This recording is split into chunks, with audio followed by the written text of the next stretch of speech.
Good evening, everyone. I wanted to provide everybody with a brief update on some of the efforts that we made today in Legislative Hall. Most importantly, I can say that I've received an outpouring of emails regarding House Bill 300, which proposed bans upon bump stocks and trigger cranks. I can say that I identified three pretty significant concerns with the bill as drafted. One, it required people to divest their property to the government without any compensation upon the threat of criminal prosecution. Two, it permitted people who would inadvertently inherit, one of these items to basically leave them no opportunity to divest them and avoid criminal prosecution. And so even though there was a safe harbor period, on the 121st day after the safe harbor was closed, somebody who somehow accidentally becomes a possessor would be subject to becoming a criminal. My amendment would have fixed that.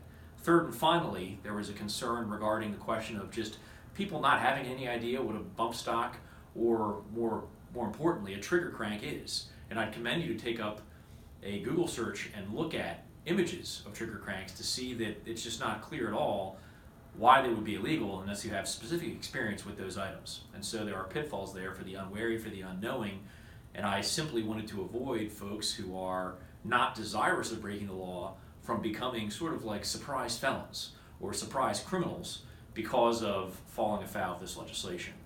I'm happy to say that one of my three amendments to correct these issues made it through, which was the amendment regarding a permanent safe harbor so that folks could turn in these items and avoid prosecution.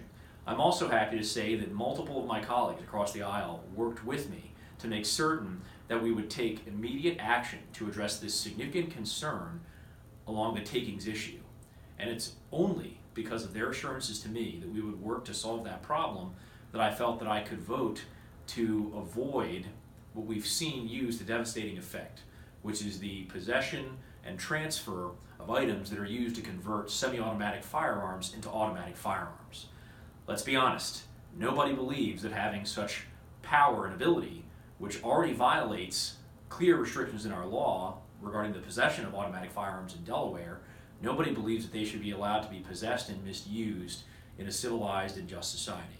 And so I was able to negotiate with my colleagues, and I believe, I just sent the email a moment ago from my computer, I believe that we'll be able to work together to swiftly introduce legislation to address significant concerns that I have regarding the Fifth Amendment and the takings issue with the passage of this recent bill. Thoughts and comments, as always, are welcome.